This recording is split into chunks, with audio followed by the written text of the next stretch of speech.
भारतीय स्वतंत्रता के 75वें वर्ष पर प्रारंभ हुए अमृत महोत्सव पर समुत्कर्ष समिति द्वारा आयोजित व्याख्यान श्रृंखला यह गाथा है बलिदानों की में हमें आज माननीय ओम प्रकाश जी भाई साहब का मार्गदर्शन प्राप्त होने वाला है। आदरणीय ओम जी भाई साहब हम सभी के सुपरिचित हैं। पूर्व में समुत्कर्ष समिति द्वारा आहूत विभिन्न व्याख्यान मालाओं में और अन्य अवसरों पर हम सभी को आपका संस्कृति परक जीवन मूल्य संवर्धक पाठ्य प्राप्त होता रहा है। मैं आज के इस पुनीत अवसर पर मान्यवर भाई साहब से निवेदन करूंगी कि हमें प्रबोधन प्रदान करें। आदरणीय ओम जी भाई साहब। भारत सरकार ने उन्हें पद्म विभूषण से जब पुरस्कृत किया गया तो उसका शब्द था, मेरे लिए इस चीज का कोई मायना नहीं। पुरस्कार जिनके लिए नगण्य हो जाए, जिस जीवन में जिस ध्येय को धारण किया है उसके अनुरूप मैं अपने जीवन को जी रही हूं या नहीं। इन महिलाओं के जीवन को मैंने बहुत गहराई से देखा तो मुझे ये चीज ध्यान में आई, जो लोग पुरुषार्थी होते हैं, जिन लोगों में भगवान ने गुण, योग्यताएं, क्षमताएं, सामर्थ्य देते हैं, वे किसी फ्रेम में बंद करके काम नहीं करते। जब देश में लाभ लेने का अवसर आया तो इन दोनों ने विनम्रता पूर्वक ठुकरा दिया। जिन लोगों ने जिंदगी भर नींव का काम किया वो लोग विनम्रता से पीछे हटे। कमला देवी ने अपने जीवन में निर्णय किया, मैं विधवा के रूप में अपने जीवन को नहीं जी। विधवा विवाह और अंतरजातीय विवाह ये जब समाज में प्रस्थापित होंगे, ये नई परंपराओं के साथ में हम अपने इस देश के उत्थान में आगे बढ़ जाएंगे। जिनमें पुरुषार्थ है, जिनमें साहस है, जो बेड़ियां तोड़ सकती है, उन्हें आगे बढ़ने का मौका मिलना चाहिए। उनके जीवन में भगवान ने जो गुण दिए हैं उन गुणों को प्रस्फुटित होने का अवसर मिलना चाहिए। एक 10 साल की बालिका आंध्र प्रदेश में पैदा होकर के 500 महिलाओं को हिंदी सिखा रही है। महिलाओं को शिक्षित करके उन्हें अपने कर्तव्य बोध से उत्प्रेरित करके देश, समाज, धर्म के लिए उनके अपने आयाम को विकसित नहीं किया जाएगा तब तक देश का पुनर्निर्माण संभव है। कुरीतियों को निकालना पड़ेगा, रूढ़ियों को तोड़ना पड़ेगा, जो चीज काल बाह्य हो गई उसको छोड़ना पड़ेगा, नई नूतन व्यवस्थाओं को फिर से प्रस्थापित करना पड़ेगा। एक ही सपना, स्वतंत्रता, स्वतंत्रता, स्वतंत्रता।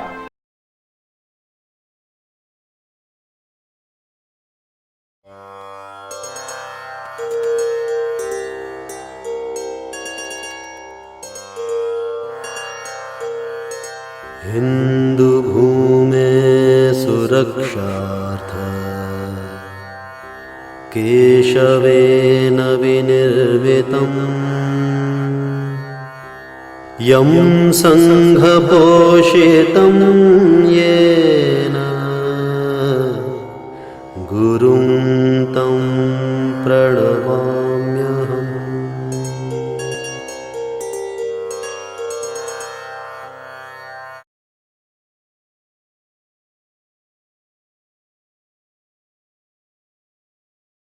नमस्कार। समुत्कर्ष व्याख्यान श्रृंखला यह गाथा है बलिदानों की। मैं आप सब लोगों का हार्दिक स्वागत है। पिछले 2 एपिसोड से हम अपने इस भारतवर्ष के उत्थान के लिए, कल्याण के लिए, आजादी के लिए, स्वतंत्रता के लिए जिन महिलाओं ने अपना अनुपम योगदान दिया उनके बारे में हम सुनते आए हैं।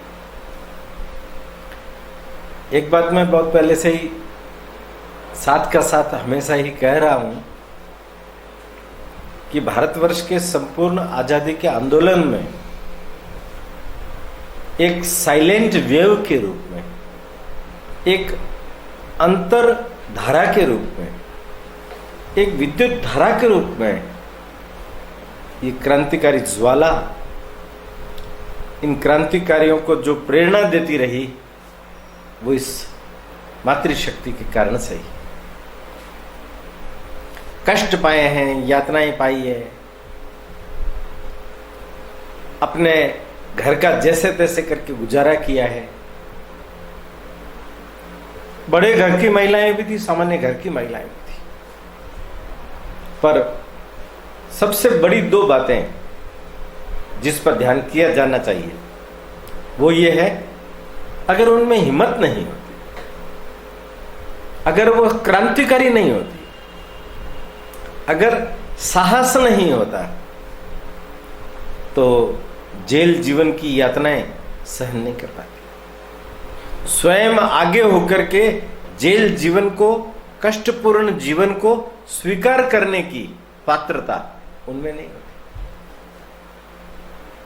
वो शुद्ध क्रांतिकारी महिलाएं थी। समाज के अंदर परिवर्तन लाने के लिए उनका बहुत बड़ा योगदान रहा है। दूसरा, मैंने पहले भी कहा है, ये जो महिलाएं हैं, भगवान ने इनको जन्मजात गुण दिए हैं कि राष्ट्र के पुनर्निर्माण में इनकी अद्वितीय भूमिका हो सकती है, हो सकती। उपयोग नहीं लिया गया, किंतु बिना उपयोग लिए हुए ये महिलाएं चल करके, स्वयं आगे होकर के अपना स्वयं का विचार, व्यवहार, योजना बना करके इस राष्ट्र के पुनर्निर्माण की दिशा में भी लगाया है। केवल स्वतंत्रता के आंदोलन तक सीमित नहीं रही हैं ये। स्वतंत्रता के आंदोलन के पश्चात इस राष्ट्र के पुनर्निर्माण में अलग अलग विषयों में जो जो उनकी अपनी रुचि का था, लग करके भारत के उत्थान में अपना योगदान देते देते अपनी जीवन लीला को पूरा किया। आज मैं शुरू कर रहा हूं, रविंद्रनाथ टैगोर का नाम सुना है? रविंद्रनाथ टैगोर की बहन थी स्वर्ण कुमारी देवी। उनके पति भी बंगाल के उस समय के जाने माने कार्यकर्ता थे। उनकी एक बेटी थी जिसका नाम था सरला देवी। सरला देवी चौधरी के नाम से उसका नाम जाना जाता है, क्योंकि पंजाब के रामभुज चौधरी आर्य समाजी कार्यकर्ता से उनका विवाह किया गया। बंगाल और पंजाब को, क्रांति की इन दोनों महाकड़ियों को जोड़ने का काम सरला देवी चौधरी ने किया। गायिका थी ये स्वर्ण देवी चौधरी, जो रविंद्रनाथ टैगोर की बहन थी। ये 18 वर्ष तक गांधी जी की निजी सचिव भी रही है। आप देखिए अपनी घर गृहस्थी दुनियादारी को किस तरीके से इन्होंने पूर्ण रूपेण देश के लिए समर्पित कर दिया। सरला देवी 1905 में क्रांतिकारी गतिविधियां जब बंगाल में तेज हुई थी, तो अनेक अनेक सोसाइटियों की, समिति की, अनुशीलन समिति की ये प्रमुख थी, सदस्य थे। कंठ इसका मधुर था। ये जो वंदे मातरम गीत है, जिसको रविंद्र बाबू ने संगीत दिया, किंतु प्रथम 2 पंक्तियों का संगीत रविंद्र बाबू का है, शेष सारा संगीत सरला देवी का। उसी ने ही अनुरोध करने पर 1905 में बंगाल का अधिवेशन जब हुआ, उस समय में वंदे मातरम गीत गाया है। मां और पुत्री जन्मजात देशभक्ति के संस्कार लेकर के पैदा हुई थी। अनेकों बार जेल गई, अनेकों प्रकार के काम किए, और खास तौर पर समाज को जगाने के लिए, महिलाओं को जगाने के लिए, महिलाओं में शिक्षा और चेतना पैदा करने के लिए उन्होंने अपना बहुत अनुपम योगदान दिया है। पंजाब और बंगाल को जोड़ने का एक बहुत ही अच्छा काम और वहां जागृति लाने का काम इन मां बेटियों ने किया है। ऐसी ही मां बेटी गुजरात में हुई है। उनका भी नाम सरलाबाई। महात्मा गांधी के एक अच्छे शिष्य थे, अंबा भाई। वो अंबालाल जी जो थे, वो अंबालाल जी के साथ में शादी करने के कारण से ये सरला बहन साराभाई कहलाई। इसके एक पुत्री हुई मृदुलाबेन साराभाई।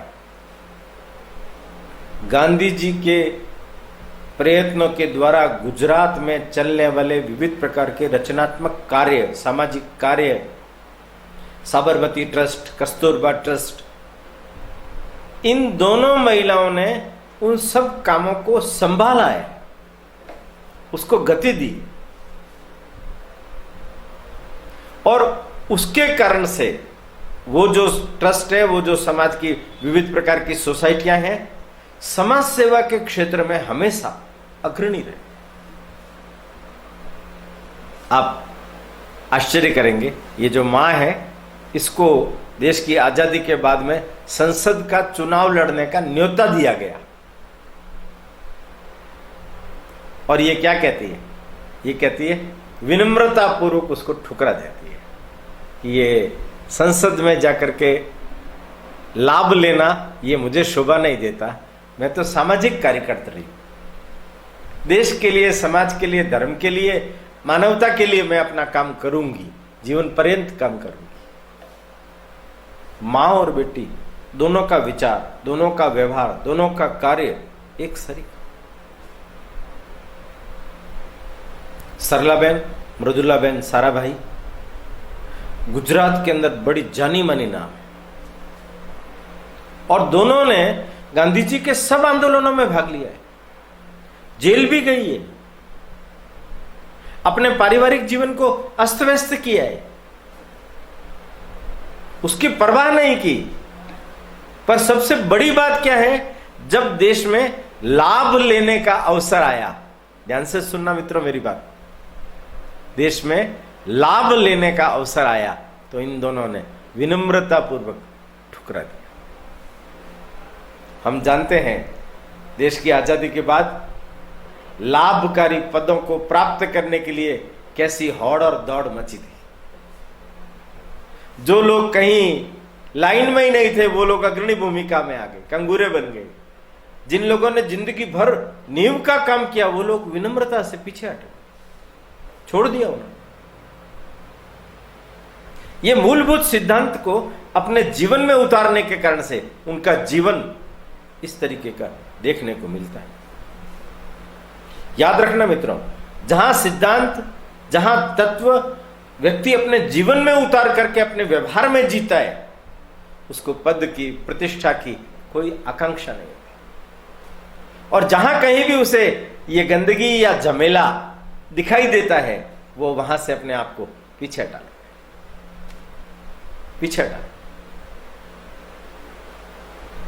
जीवन इस राष्ट्र के लिए समर्पित किया है ना लोगों ने, इस राष्ट्र की सेवा के लिए समर्पित किया है ना लोगों ने, कोई पद और प्रतिष्ठा प्राप्त करने के लिए नहीं किया। जिंदगी भर इस देश की, भारत माता की सेवा करेंगे, इसी मनोभाव से मां और बेटी दोनों लगी रही। एक बहुत अनुपम उदाहरण है। एक पंजाब की कपूरथला स्थान की बेटी स्वर्ण कुमारी, ये बहुत महत्व की महिला रही। इसने गांधी जी के साथ लग करके बहुत काम किया, गांधी जी के कामों में बड़ा योगदान दिया, और खासतौर पर पंजाब के अंदर महिलाओं के अंदर चेतना लाने के लिए, उनके अंदर शिक्षा लाने के लिए खासतौर पर काम किया। मैंने देखिए आप, ये महिलाएं जुड़ी राजनीतिक आंदोलनों के कारण, और उस समय के जितने भी आंदोलन चले हैं 4-5, उन सब आंदोलनों में बड़ी सक्रियता से उन्होंने भाग लिया। जेल गई, वहां की यातनाएं सही, कभी 4 महीने की, कभी 6 महीने की, कभी 10 महीने की, कभी 2 साल की सजाएं उन्होंने काटी है, और काट करके आने के बाद चुपचाप अपना साधना पथ चुन लिया।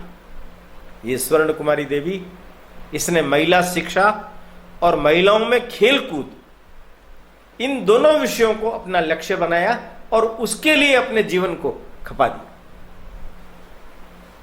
वही बात, नहीं चाहिए पद, यश, गरिमा, कुछ भी नहीं चाहिए। हम तो सेवा कार्य के लिए आई है, हम कोई तमगे लेने के लिए, पुरस्कार लेने के लिए थोड़ी आई। स्वर्ण कुमारी देवी, कपूरथला, एक बड़ी विशेष महिला, मैडलिन स्लेड, इंग्लैंड की। इंग्लैंड में रहते समय ईसा मसीह की बड़ी भक्त थी वो, उन्हीं की पूजा अर्चना में अपना समय निकालती थी, पर उसको संतुष्टि नहीं, फड़फड़ा रही थी। उस समय का ईसाई जगत का जो भी ताना बना वहां बना हुआ होगा, उसमें वो संतुष्ट नहीं थी। एक दिन उसकी भेंट रोमियो रोलो से हो गई, तो रोमियो रोलो को उसने अपने मन की व्यथा कही। रोमियो रोलो ने उनको कहा कि तुम ऐसा काम कर सकती हो, भारत के अंदर एक व्यक्ति है जिसका नाम है महात्मा गांधी, तुम उनसे मिलो, वो तुम्हें समाज सेवा का कुछ नया मिशन दे सकते, तो उनके बारे में कुछ जानकारी मिल सकती है। तो रोमियो रोलो ने कहा, हां क्यों नहीं मिल सकती, मैंने अभी अभी महात्मा गांधी के ऊपर एक पुस्तक लिखी, मेरी नजर में, रोमियो रोलो कहते हैं, मेरी नजर में वो भारत के ईसा है, तुम उनकी शरण में जाओ। इसने उनकी जीवनी पढ़ी, जीवनी पढ़ने से उसको लगा मुझे रास्ता मिल गया, यही तो चाहिए था मुझे। और गांधी जी का जीवन पढ़ने के बाद उस आश्रम व्यवस्था को उसने वहां इंग्लैंड में रहते हुए ही अपने जीवन में अपना लिया।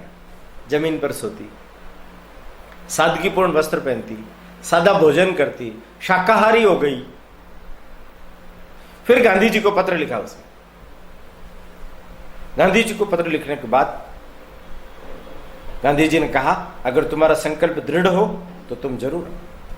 वो आए, आने के बाद वो सबसे पहले महर्षि कर्वे महाराष्ट्र के, उनसे मिली, भारत की सारी व्यवस्थाओं को समझ करके भारत के लिए किस तरीके का काम किया जाना उचित होगा, ऐसा उनसे परामर्श किया।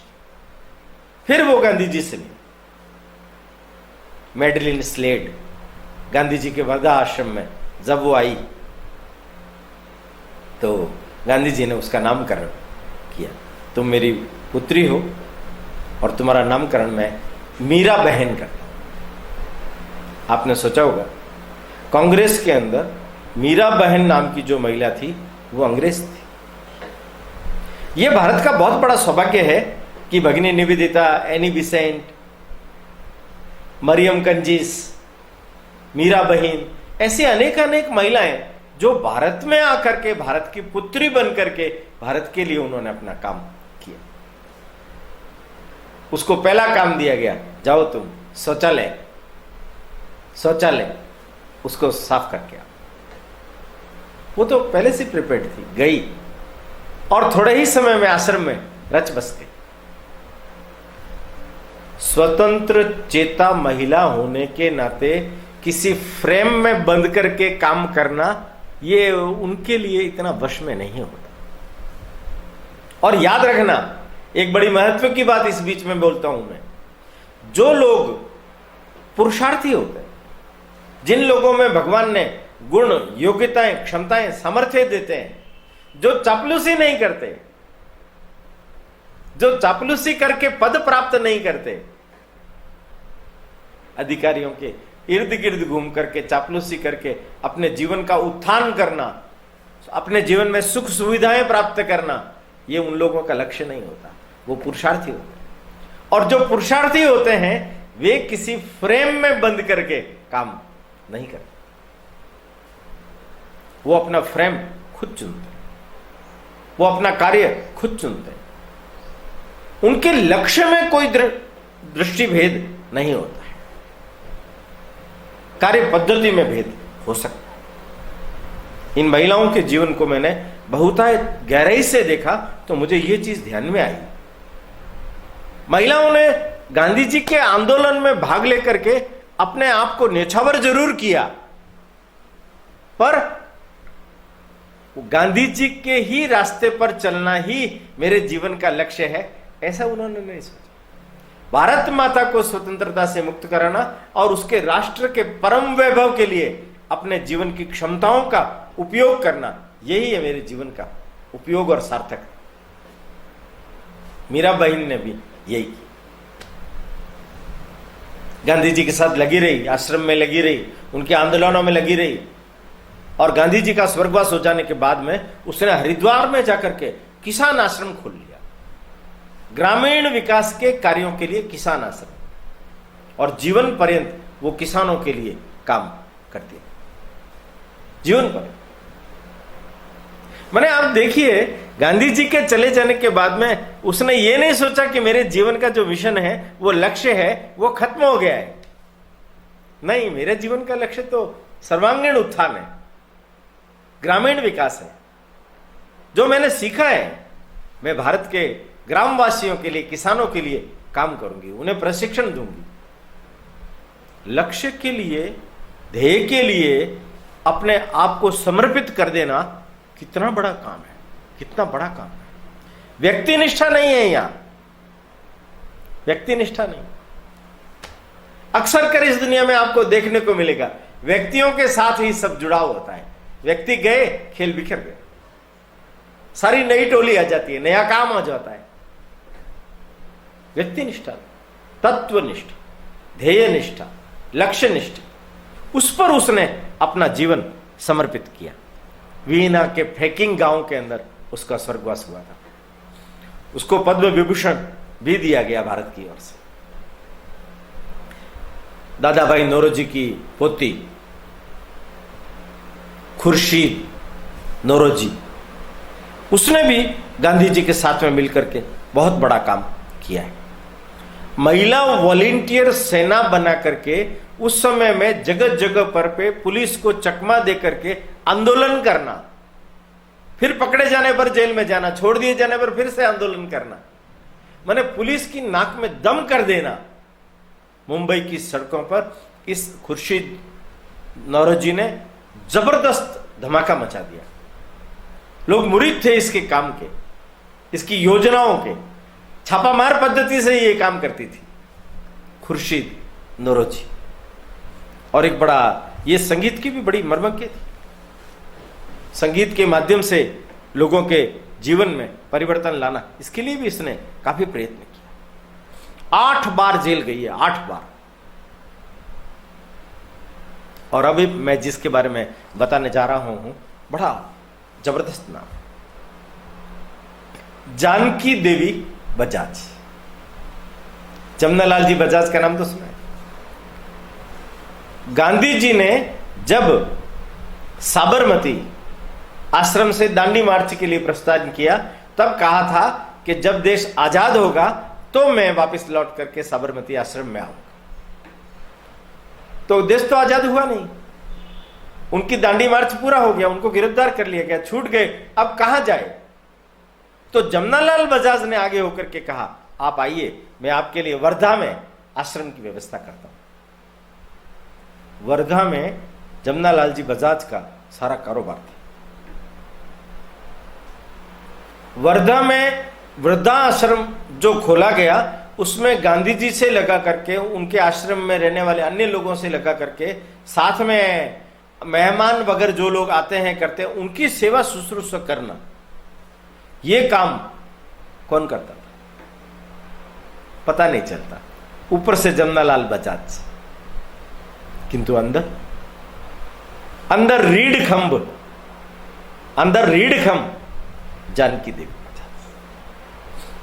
आप देखिए, छोटी सी उम्र में 9-10 साल की उम्र में शादी हो गई थी। इसके घर में कोई बड़े बुजुर्ग नहीं थे जो उसको सिखा सके, नौकरों से सीख सीख करके बड़ी हुई।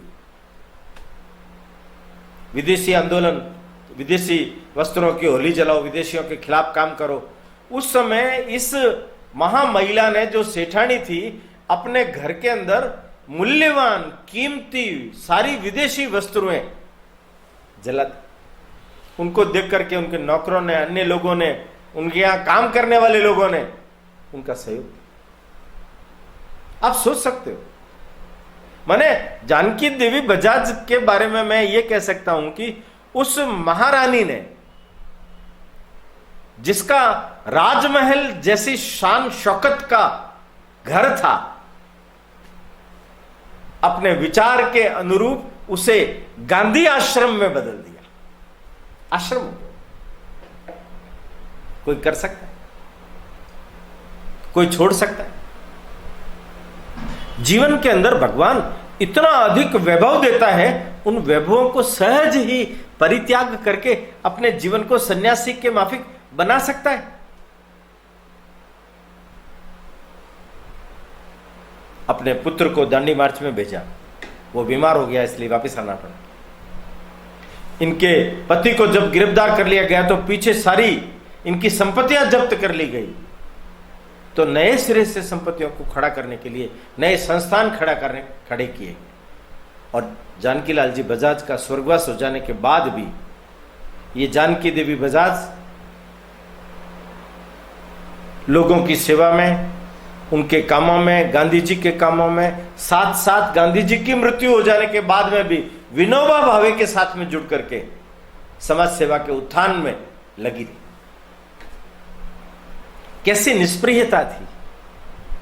भारत सरकार ने उन्हें पद्म विभूषण से जब पुरस्कृत किया गया तो उसका शब्द था, मेरे लिए इस चीज का कोई मायना नहीं है, क्योंकि मैंने इन सब चीजों के लिए ये नहीं किया, कोई अर्थ नहीं है। ये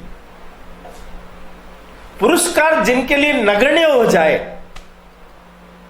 पुरस्कार जिनके लिए नगण्य हो जाए, जिसका कोई मूल्य नहीं है। मूल्य किसका है? जिस जीवन में जिस ध्येय को धारण किया है उसके अनुरूप मैं अपने जीवन को जी रही हूं या नहीं। अपने बेटों को, अपनी बेटियों को, बहुओं को, सबको देश की स्वतंत्रता के बीहड़ रास्ते पर फेंक दिया। भारत माता आजाद होगी, स्वतंत्रता मैं अपनी आंखों से देखूंगी। जानकी देवी बजाज एक और महिला हुई, सत्यवती। ये जो स्वामी श्रद्धानंद जी हुए हैं उनकी ये नातिन थी, बड़ी क्रांतिकारी महिला। 10 बार जेल गई है, 10 बार। पंजाब के अंदर इसने महिलाओं में जागृति लाने के लिए, महिलाओं में शिक्षण प्राप्त कराने के लिए दिल्ली में, पंजाब में बहुत बड़ी मात्रा में प्रयास किया। अंत में जब गिरफ्तार हुई तो जेल के अंदर बीमार पड़ गई थी, कैंसर था। 45 में वहीं इसकी मृत्यु हो गई। उससे थोड़े दिन पहले ऐसा कहते हैं पंडित जवाहरलाल नेहरू उनसे मिलने के लिए आई, तो पूछा, भगिनी तुम्हारी कोई इच्छा है क्या? तो सत्यवती कहती है कि हाँ मेरी एक ही इच्छा है, काश मैं भारत को आजाद देख पाती। आजादी का सपना अपने मन में लिए हुए कितने लोग नौछावर। एक भाव पाले हुए थे, स्वप्न पाले हुए थे। इस जड़ जगत को चैतन्य मान करके, भारत माता मान करके उसके लिए अपने जीवन को समर्पित करने का ध्येय लेकर के चलने वाले लोग थे। एक ही सपना, स्वतंत्रता, स्वतंत्रता, स्वतंत्रता। ऐसे न मालूम कितने लोग अनाम उत्सर्ग हो गए होंगे। एक बड़ा विशेष नाम,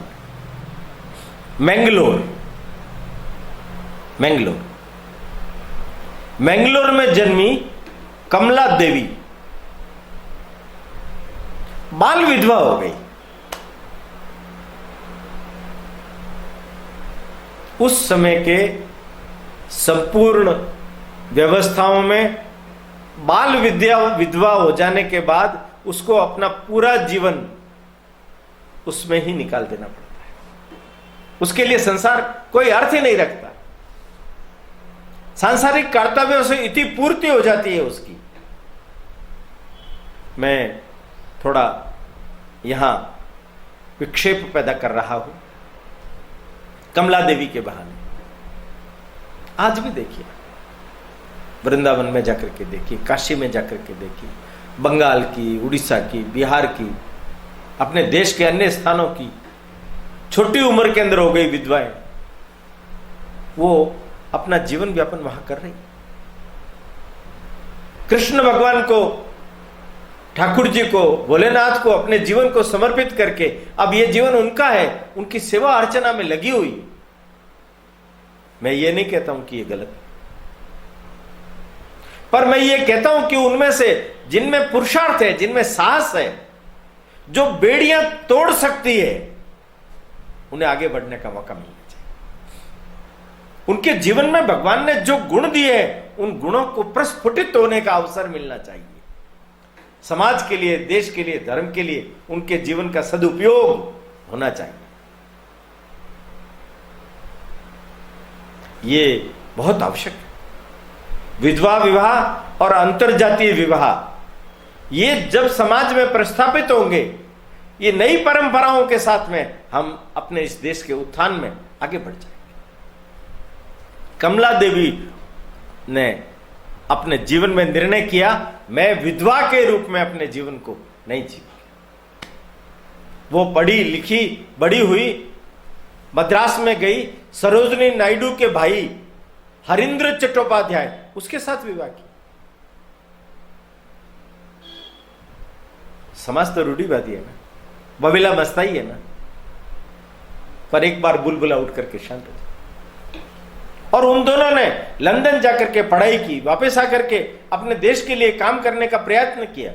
ये जब छोटी थी तो कितनी क्रांतिकारिणी थी कि नमक की पुड़ियाओं से जब वो सत्याग्रह किया जा रहा था, पुड़ियाएं बेच रही थी मुंबई पर, मुंबई की स्कॉटलैंड रोड पर, तो इसको गिरफ्तार कर लिया गया। जज ने पूछा कि तुम नमक की पुड़ियाएं बेच रही थी? ये जज को क्या बोलती है, अरे शर्म करो तुम, क्या तुम्हें अपने धर्म का भान नहीं है? तुम मुझे नमक की पुड़ियाएं बेचने के लिए कह रहे हो? तुम पाप कर्म में क्यों डूबे हुए हो? छोड़ दो और इस भारत माता की मुक्ति संग्राम में शामिल हो जाओ। हतप्रभ रह गया जेल वो मजिस्ट्रेट। ये कैसी लड़की है? ये कैसी लड़की है? देखिए, 9 महीने की कारावास उसको मिली, 9 महीने। ये वो महिला है जिसको सबसे पहले चुनाव लड़ने का मौका मिला। ये वो महिला है जिसने मरियम कंजिस, सरोजनी नायडू के साथ मिलकर के भारत की महिलाओं को मताधिकार मिलना चाहिए, भारत की महिलाओं को समान अधिकार मिलना चाहिए, उसके लिए अपने जीवन को लगाया है और इन्होंने सफलता प्राप्त की। कमला देवी चट्टोपाध्याय ये महिला ऐसी थी कि ये स्वयं अपने लिए काम ढूंढती थी, रास्ता बनाती थी, रास्ता खोजती थी और आगे बढ़ जाती। अनेक पुरस्कारों से इन्हें सुशोभित किया गया। 1988 में इनका देहावसान हो गया। 2 नाम हम सब जानते होंगे, नेहरू जी की पत्नी कमला नेहरू और नेहरू जी की बहन विजय लक्ष्मी पंडित। इस राष्ट्रीय आंदोलन में इन दोनों का भी बहुत बड़ा योगदान है। ये जो कमला नेहरू है, शायद आप जानते नहीं है, नेहरू जी की जब जीवनी पढ़ेंगे तो मालूम पड़ेगा पति और पत्नी के बीच में बहुत कम संबंध रहा है। नेहरू जी आधुनिक शिक्षा से विभूषित होकर के आधुनिकता के आग्रही थे, पर ये कमला नेहरू नहीं, इसने अपने आप को शुद्ध उनके पारंपरिक कश्मीरी ब्राह्मणों के परंपराओं में अपने आप को ढाल दिया। एक भी आंदोलन ऐसा नहीं जिसमें उसने भाग नहीं लिया। बीमारी की अवस्था के अंदर भी उसने भाग लिया। बहुत बीमार रही, बहुत बीमार। 1917 में उसने जिस पुत्री को जन्म दिया, हम सब लोग उसका नाम जानते हैं, श्रीमती इंदिरा गांधी। और 36 में जेल के अंदर भारी बीमारी के कारण से कमला नेहरू का स्वर्गवास हो गया। नेहरू जी को कहना पड़ा, मैं अपनी पत्नी के लिए कुछ नहीं कर सका। दाम्पत्य जीवन में वियोग प्रस्थापित हो गया। समझते हैं आपसे। विजय लक्ष्मी पंडित नेहरू जी की बहन, भारत को स्वतंत्र कराते समय में संयुक्त राष्ट्र संघ में जाकर के अपना वक्तव्य रखना, उसके लिए इसने बहुत प्रयास किया। इनकी 3 बेटियां थी, उन्होंने भी योगदान दिया, अमेरिका जाकर के प्रयास किया। पर फिर मालूम पड़ा कि नहीं, अंग्रेजों ने निर्णय कर लिया है कि हम भारत को छोड़ करके जा रहे हैं। तब ये आई भारत, ये अमेरिका में भारत की राजदूत रही है, अनेकों देशों में राजदूत रही है, विदेश मंत्रालय के अंदर इसने सब प्रकार के काम संभाले। बड़ी होनहार, बुद्धिमान, सुयोग्य महिला थी। नेहरू परिवार की 2 विशिष्ट महिलाएं, दुर्गाबाई, नाम ही बड़ा विचित्र, दुर्गा। 10 साल की उम्र में ये लड़की आंध्र प्रदेश में जन्मी है। 10 साल की उम्र में, आप सोचिए, मैं जो बोलने जा रहा हूं उस पर सोचिए, ये कोई कपोल कल्पना नहीं है, यह हकीकत में हुआ है, इतिहास में दर्ज है। और समझने की चेष्टा कीजिए कि भगवान कितना बड़ा रोल व्यक्ति को अदा करने के लिए पैदा कर देता है।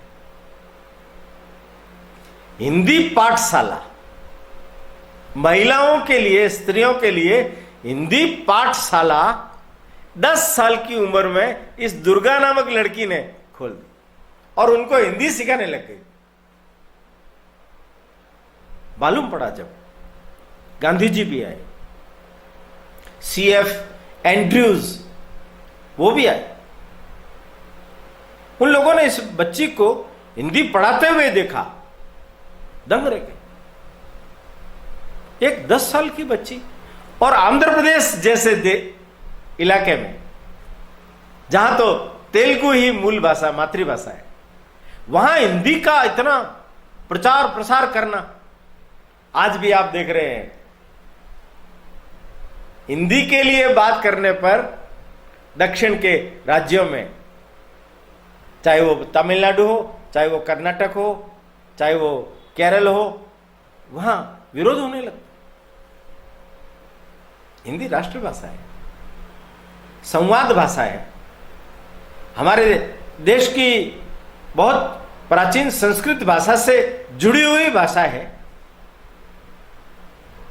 इसलिए हमने द्विभाषा सिद्धांत के रूप में प्रथम अपनी मातृभाषा और दूसरी संपर्क भाषा के रूप में भारत में हिंदी को स्वीकार किया जाना चाहिए। अंग्रेज परकीयता का द्योतक है, इसलिए अंग्रेजी ने, हां, अंग्रेजी सीखना कोई बुरा नहीं है। दुनिया भर के अंदर जाने के लिए अंग्रेजी का भी इस्तेमाल नहीं होता है। अंग्रेजी बहुत कम देशों में चलती है, बाकी अलग अलग देशों में अपनी अलग अलग भाषाएं हैं, इसलिए अंग्रेजी का इतना दुराग्रह करने की आवश्यकता नहीं। अंग्रेजों के कालखंड के अंदर जो अंग्रेजों के जो स्कूल थे, ईसाई स्कूल थे, उनके अंदर ये सब व्यवस्थाएं हुई थी, उसी का अनुकरण करने की पद्धति ये उचित। इसलिए संपर्क भाषा के रूप में एक पूरे देश में एकता का भाव पैदा हो, विविधता में एकता का भाव पैदा हो, तो विविधता अपनी अपनी मातृभाषाओं के रूप में और एकता हिंदी के रूप में प्रस्थापित होनी चाहिए। इस बात पर हमारे देश के सब बड़े गणमान्य लोगों को एकत्रित होना पड़ेगा, आना चाहिए। यह बहुत बड़ा सैक्रिफाइस नहीं है, यह देश के लिए उनके द्वारा किया गया बहुत बड़ा योगदान। एक 10 साल की बालिका आंध्र प्रदेश में पैदा होकर के 500 महिलाओं को हिंदी सिखा रही है। इससे बड़ा प्रेरणादायी उदाहरण और दूसरा कौन सा हो सकता है। यह जो महिला है, इसने अपने कीमती वस्त्र, जेवरात गांधी जी के इस आंदोलन में दान दे दी। विदेशी वस्त्रों की होली चली, अनेक बार जेल में गई, बाद में एक देशमुख नामक व्यक्ति से विवाह होने के कारण दुर्गाबाई देशमुख इस नाम से प्रसिद्ध हुई। किंतु इनका जो सबसे बड़ा नारी शिक्षा की राष्ट्रीय कमेटी में ये अध्यक्ष। माने नारी शिक्षा के लिए प्रयास कैसे किया जाना चाहिए, किस तरीके से किया जाना चाहिए, उसके लिए क्या पद्धतियां विकसित करनी चाहिए। अपने इस देश में महिला शिक्षा पर जब तक पूरा जोर नहीं दिया जाएगा, महिलाओं को शिक्षित करके उन्हें अपने कर्तव्य बोध से उत्प्रेरित करके देश समाज धर्म के लिए उनके अपने आयाम को विकसित नहीं किया जाएगा, तब तक देश का पुनर्निर्माण संभव है। केवल पुरुष वर्ग नहीं, जैसे एक परिवार ऐसे ही राष्ट्र पर।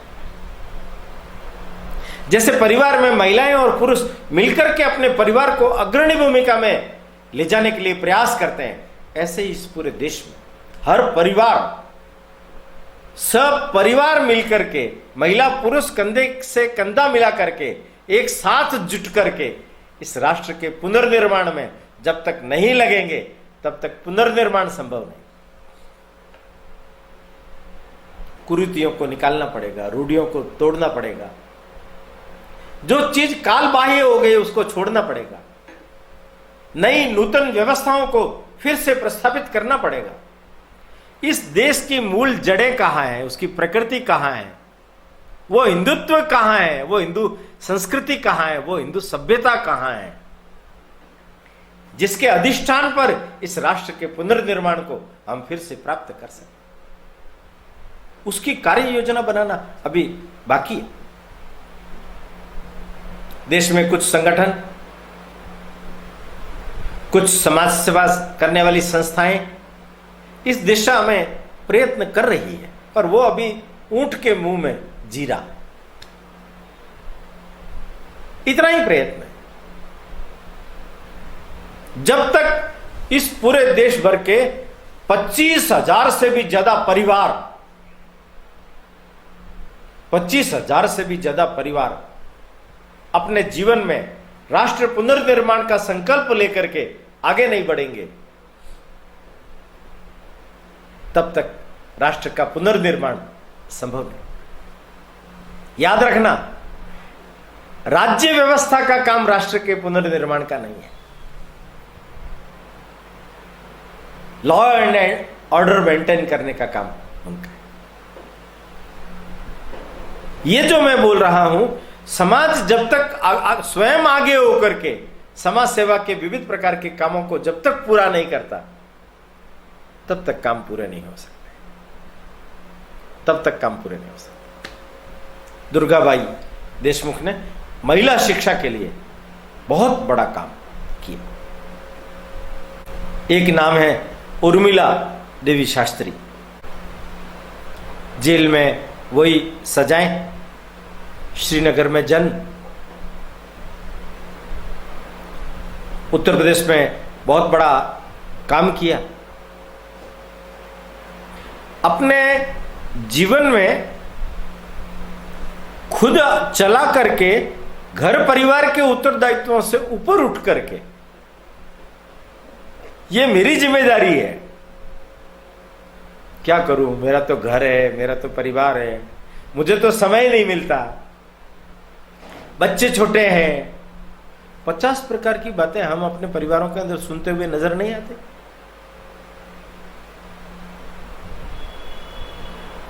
महिलाओं को स्वयं आगे आना पड़ेगा। हां, पुरुष लोग महिलाओं को सहयोग, उन्हें क्या हो रहा है उसकी जानकारी, उनसे क्या अपेक्षा है उनका आह्वान करें, उनको सहयोग करें। तो उर्मिला देवी शास्त्री ने जिस तरीके से अपने परिवार का उदाहरण पेश किया, ऐसे अनेकानेक परिवार आगे बढ़ सकते। और आज का अंतिम नाम बड़ा स्पेशल नाम है, मेमोबाई। मेमोबाई ये वो महिला है जिसने सब प्रकार के आंदोलनों में तो भाग लिया ही, कम से कम भी ये 10 बार जेल में गई। दुर्दैव से भारत का जब विभाजन हुआ, विभाजन के बाद अपने देश का एक हिस्सा पाकिस्तान में चला गया। और वहां से लुट पिट करके जो शरणार्थी भारतवर्ष के अंदर आए, उनके रहने की, ठहरने की, खाने की, पीने की, पुनर्वास की, राहत कार्यों की जो व्यवस्था होनी चाहिए, उस व्यवस्था का नाम मेमोबाई। उस कालखंड के अंदर मेमोबाई ने पाकिस्तान से आने वाले शरणार्थियों को दिल्ली में, पंजाब में बसाने का जबरदस्त प्रयत्न किया और अंत में एक संस्थागत स्वरूप बना करके, एक सोसाइटी बना करके और उनके स्वावलंबन के लिए, उनके रोजगार के लिए, उनकी सब प्रकार की समस्याओं को दूर करने के लिए प्रयास शुरू किया। मेमोबाई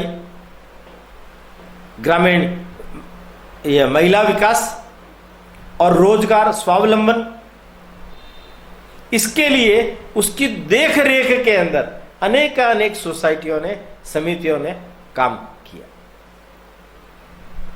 काम तो बहुत सारे लोगों ने किया है, पर यह महिलाएं अपना कर्तव्य जान करके ये इस प्रकार के काम में आगे होकर के काम कर रही है, ये बहुत बड़ी बात है। मित्रों, देश की आजादी के लिए वे विविध प्रकार के आंदोलनों में भाग लेकर के जेल की सजा काटना, यातनाएं काटना, अपने परिवार को इस देश के लिए बलि चढ़ा देना, यह तो काम इन सब महिलाओं ने किया ही है। किंतु इससे भी बढ़कर के इन महिलाओं ने जो काम किया है, वो राष्ट्र पुनर्निर्माण को एक नई दिशा दी।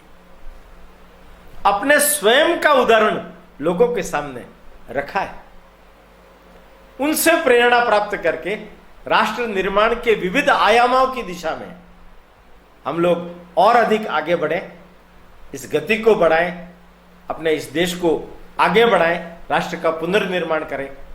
इसके लिए इन महिलाओं का चिंतन, इन महिलाओं का जीवन हम सब लोगों के लिए अनुकरणीय हो सकता है। हम इनसे प्रेरणा लें, यही इनके जीवन को सच्ची श्रद्धांजलि होगी। 3 एपिसोड आज पूरे हो गए और आगे भी इसी धारा में, राजनीतिक आंदोलन में, आजाद हिंद फौज में, विभाजन के समय, भारत छोड़ो आंदोलन के साथ साथ जिन महिलाओं ने अपना योगदान दिया, उनके बारे में हम अगले एपिसोड में चर्चा करेंगे। और सबसे अंत में 5वें एपिसोड में हम पुनः 1857 के आसपास जिन महिलाओं ने अपने जीवन को, इस राष्ट्र और समाज को स्वतंत्र कराने के लिए लगाया, भारत माता को गुलामी की बेड़ियों से मुक्त कराने के लिए लगाया, उनके बारे में सुनते हुए अपनी इस पंच पुष्पों को प्रेरणा देंगे। आज बस इतना ही, अगले एपिसोड में फिर से दर्शन होंगे आपके। प्रणाम। समिति से जुड़ी सभी जानकारियां प्राप्त करने के लिए हमारे YouTube चैनल समुत्कर्ष समिति को अवश्य सब्सक्राइब करें। आप सभी का समुत्कर्ष समिति के प्रति यही स्नेह और आत्मीय भाव बना रहे। धन्यवाद।